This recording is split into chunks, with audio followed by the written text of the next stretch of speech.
y vamos a hablar ahora de salud. Vamos a poner el foco en la trombosis, una enfermedad silenciosa y prevenible, y precisamente ahí es donde queremos incidir esta tarde, en la prevención, para concienciar sobre todo a la población sobre la magnitud de esta enfermedad. Vamos a abordar este asunto de la mano de Olga Gavín, ella es hematóloga del Hospital Clínico. Muy buenas tardes. Gracias. Y lo vamos a hacer también junto a nuestra compañera Eva Sanz.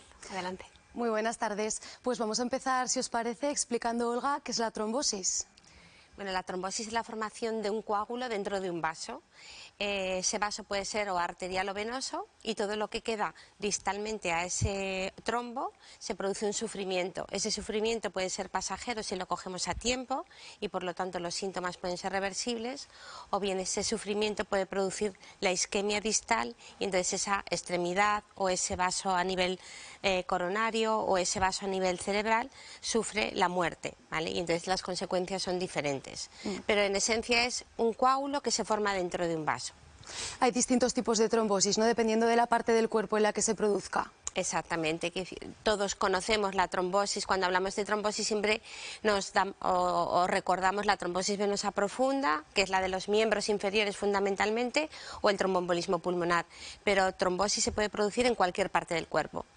Vaso o arteria, o sea, vena o arteria, y tenemos en todos los sitios, pues en miembros superiores, a nivel cerebral, a nivel del territorio isplásmico, o sea, un territorio digestivo, en cualquier sitio puede haber una trombosis. Olga, ¿hay un perfil de paciente? No hay un perfil, no podemos establecer, no podemos decir este paciente se va a trombosar. Sabemos que hay situaciones que sí que son de riesgo.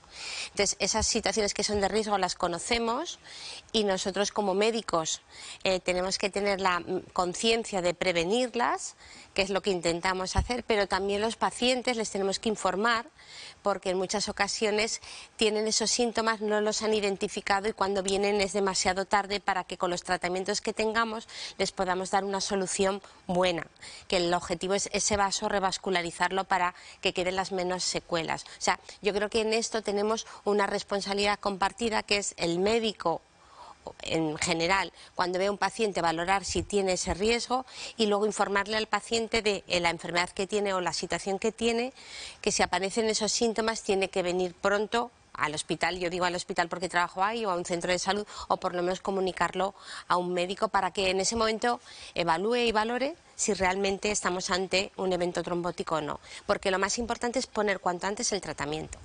Vamos a ver ahora, si os parece, cuál es la incidencia de la trombosis en la población, porque lo cierto es que es una de las principales causas de muerte en el mundo. De hecho, es la tercera causa de muerte cardiovascular, por detrás del infarto y el ictus. Lo vamos a ver en pantalla. Se dan unos 10 millones de casos al año en todo el mundo, y si nos centramos aquí en Aragón, Olga, es complicado dar esa estimación, ¿no? Pero se estima que entre 1.800 y 2.000 personas cada año sufren un trombo aquí en Aragón. Exacto. Son cifras altas. Claro, no tenemos cifras exactas, porque además, como os he dicho, la trombosis es tan heterogénea. Hablamos desde una trombosis que puede ser incapacitante o provocarte la muerte, pero también es una trombosis en un vaso distal, ¿no? Pues por ejemplo, en un gemelo. Por lo tanto, hay muchas de esas trombosis que pueden pasar desapercibidas o no se identifican como tal. Entonces, la estimación la hacemos en función de los datos que hay a nivel nacional y la población nuestra. Entonces, es como siempre, es una estimación, pero realmente son muchos pacientes. Y si hablamos de factores de riesgo, también vamos a poner en ello el foco. Pues encontramos, por ejemplo, la hospitalización prolongada, los tratamientos hormonales, el embarazo. No sé también, Olga, si la edad afecta. Sí. Tenemos muy claro que cuanto más mayores nos hacemos, el riesgo de tener un evento trombótico es mayor, ¿vale? Pero luego tenemos un pico de edad que es en las mujeres, la edad fértil, desde que empezamos a tomar anticonceptivos y los embarazos y los tratamientos hormonales sustitutivos, que suponen para la mujer un riesgo, que no es equiparable con el riesgo que tienen los hombres a esa misma edad. Y esas trombosis que aparecen tanto por anticonceptivos como por una gestación son casi siempre prevenibles. Y eso es lo que yo cuando veo a una chica joven trombosada digo, pero nadie te ha dicho que en tu situación con este anticonceptivo puedes tenerlo. Eso no significa que todas no se van a trombosar, pero tienen que conocerlo y falta muchísima información. Olga, hablabas sobre todo a la hora de prevenir, y que es importante también conocer, saber síntomas. ¿Qué síntomas se tienen? Claro, pues como os he dicho, que puede aparecer en cualquier sitio del cuerpo. Si nos centramos en la trombosis venosa profunda de miembros inferiores y en el tromboembolismo pulmonar, son síntomas que no son patognomónicos de la enfermedad. Es decir, en las piernas pues es dolor, hinchazón y enrojecimiento y a veces calor de la extremidad, pero a veces esos síntomas son muy larvados y a lo largo de a lo mejor de una semana o 10 días van apareciendo, ¿vale? Sí que es verdad que cuando se presentan de forma brusca son muy llamativos y la gente viene enseguida al hospital, pero si son así, tan inespecíficos, o por ejemplo a lo mejor has ido a jugar, pues yo que sé, al tenis o al pádel y te duele el gemelo y dices, pues habré tenido una sobrecarga, una rotura, y entonces a veces son síntomas que intentamos justificarlos con otras cosas porque nadie nos ha dicho que pueden aparecer. A nivel de pulmón pues es esa sensación de falta de aire o a veces un dolor en punta de costado, son también síntomas pues relacionados sobre todo con la dificultad para respirar. Hablamos de prevención y precisamente, Olga, tú eres presidenta de la Comisión Trombosis del Hospital Clínico Universitario Lozano Blesa aquí en Zaragoza, que recientemente se ha sumado a esa campaña internacional Hablemos de Trombosis, precisamente para eso, ¿no? Para concienciar, para prevenir. Cuéntanos un poquito acerca de esta campaña y sus objetivos.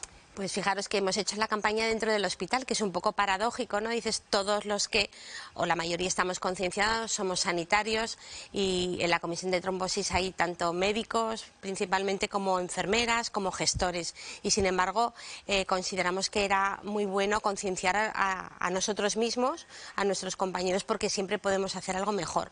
Entonces, dentro de los objetivos que nos marcamos este año, es sumarnos a esa campaña que es divulgativa con dos objetivos, que era informar o por lo menos intentar incidir en que todos nuestros compañeros, cuando un paciente ingresa, tenemos que pensar en un momento, aunque sea en un momento, que ese paciente puede tener un riesgo trombótico, y luego una campaña divulgativa hacia los pacientes, ¿vale? Yo creo que somos responsables y parte de las actividades que hacemos los médicos es la formación, y la formación a nuestros pacientes, porque un paciente bien informado es un paciente responsable de su enfermedad, y en las enfermedades somos responsables tanto nosotros los médicos como los propios pacientes. Hablando de pacientes, precisamente queremos poner ahora el foco en Luis, uno de tus pacientes, Olga, que sufre trombosis y se ha animado a contarnos su historia, así que vamos a verlo. Luis convive desde hace 14 años con una enfermedad rara que tan solo tienen 2 personas de cada 100.000. Padezco a día de hoy de una enfermedad rara, que es trombocitemia esencial, asociada a una mutación en la sangre, y pues todo comenzó en el año 2011, a finales, que me desplomé al llegar de trabajar en casa, y ya pues fui ingresado en el hospital militar y ahí ya se me detectó la enfermedad. A raíz de eso, al mes y medio tuve que ser operado de urgencia en el 2012, pues prácticamente, bueno, literal, a vida o muerte, 11 horas de operación. Con 38 años su vida dio un cambio radical. Te desplomas al llegar a casa, no sabes por qué, te ingresan y te dicen lo que tienes y es un shock brutal. Se te pasan por la cabeza 1000 cosas. En ese momento la pregunta no dejaba de rondar por su cabeza. ¿O cómo puede ser que yo tuviera esto y no sintiera nada? Pues un detalle, yo tenía picores en las manos y en los pies, ¿vale? Sobre todo con el contacto del agua caliente. Me venían picores, claro, yo no lo asociaba a nada raro, no podía pensar. Tras una larga y dura rehabilitación, Luis comenzó su nueva vida, mucho más tranquila y con una serie de limitaciones con las que convive. Lo que más me causa, aparte del dolor abdominal por la operación en sí, que fue muy dura, ¿vale? La intervención, es la fatiga crónica. Digamos que soy como una batería que me voy cansando, haga o no haga cosas. De repente me aparece el cansancio o los dolores y eso es todo lo que me limita a tener una vida normal. Una vida que ahora afronta con otra mirada. A día de hoy solo veo el lado positivo de que tengo la suerte de estar aquí, de disfrutar de mis 2 hijos, de mi mujer, de toda la familia, y de eso se trata esto, de no pensar en negativo, ser fuerte y saber que lo que tengo es grave, soy consciente, pero no me queda otra que asimilarlo y llevarlo con la mayor calma posible. Bueno, pues esta era la historia de Luis, una de tantas, ¿no, Olga? ¿Cómo se convive con esta enfermedad? ¿Cuál es la calidad de vida que tienen estas personas? Pues también depende del tipo de trombosis, ¿vale? En el caso de Luis, él tuvo la trombosis por una enfermedad nuestra que favorece la aparición de eventos trombóticos y por lo tanto es más complejo todos sus síntomas y su situación. Lo que sí que es verdad que a los pacientes cuando tienen una trombosis, por lo menos nosotros lo que intentamos es que se sientan, tengan confort, ¿vale? Que estén cómodos con el tratamiento, que sepan dónde acudir. Nosotros tenemos la unidad de tratamiento anticoagulante que funciona de 8 a 3 todos los días de lunes a viernes. Tenemos 2 enfermeras, tienen un teléfono de contacto los pacientes. Luis, por ejemplo, si tiene cualquier duda viene, le atendemos. Si es una cosa que pueden solucionar en enfermería se lo solucionan, si no, estamos 2 facultativos ahí. Todos los días intentamos ayudarles todo lo que podemos. Estos tratamientos, en el caso de Luis y de muchos pacientes, son crónicos, son pacientes crónicos y por lo tanto necesitan 2 cosas. Un punto donde acudir cuando tienen alguna duda, que suelen ser muchas, y que se sientan con seguridad. Y la seguridad la da siempre tener a alguien de referencia, esa cara conocida, ese médico. Digo médico porque yo soy médico, pero da igual, cuando enfermería cambia también les cuesta adaptarse a la nueva situación. Es decir, necesitan un punto de referencia para cualquier cosa y eso es lo que intentamos nosotros, aparte de darles educación, seguimiento, control del tratamiento anticoagulante, que sepan que ahí pueden acudir cuando tienen un problema con el tratamiento anticoagulante. Creo que es fundamental. Pues precisamente en Zaragoza, un grupo de personas que toman anticoagulantes orales decidieron crear la Asociación de Anticoagulados de Aragón. ASANAR, hablamos ya, saludamos a su presidente, a Javier Moreno. Muy buenas tardes, Javier. Buenas tardes. Lo primero de todo, explicar qué significa el hecho de tomar anticoagulantes orales. Cuéntenos. Bueno, los tratamientos por TAO, tratamiento anticoagulante oral, va dirigido a todas las personas que tienen son tromboembólicos, o sea, que padecen arritmia, fibrilación auricular, pues que tienen prótesis en el corazón, que tienen un sistema en las venas de obstrucción, que después de una operación quirúrgica se hace necesario pues evitar coágulos, en definitiva, o con problemas en las venas que se obstruyen, entonces tienen que tomar un anticoagulante. El anticoagulante actualmente que existen son de 2 tipos, antivitamina K, como es el Sintrom, que es el más conocido en España, y los nuevos anticoagulantes. El Sintrom, en definitiva, lo más importante es que el enfermo o el paciente conozca perfectamente cuál es su enfermedad, qué objeto tiene la medicina que está tomando y, sobre todo, que no tenga un problema de falta de tomar o que deje de tomarlo. En los nuevos anticoagulantes, el problema que existe es la falta de adherencia, porque por no tener un control permanente, pues resulta que deja de tomarlo con cierta facilidad. Javier, muy buenas tardes. También quería preguntarle cuáles son los retos o los problemas a los que se enfrentan a diario los pacientes anticoagulados. ¿Cómo es su día a día?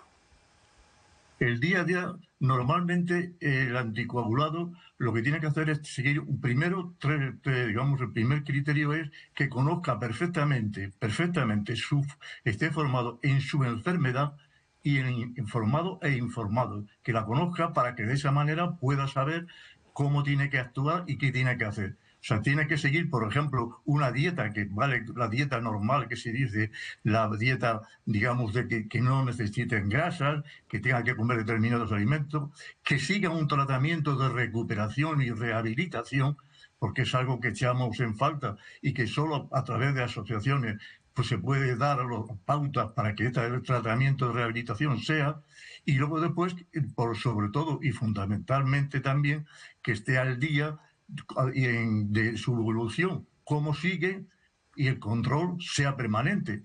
Existen 2 tipos de controles actualmente.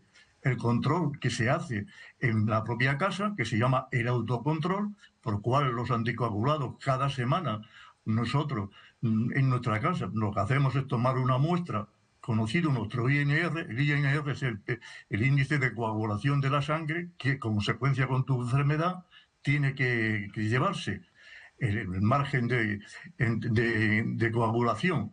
Entonces, y por el contrario, existe otro que es lamentablemente que tienen que ir al hospital clínico o al centro de salud cada mes a hacérselo.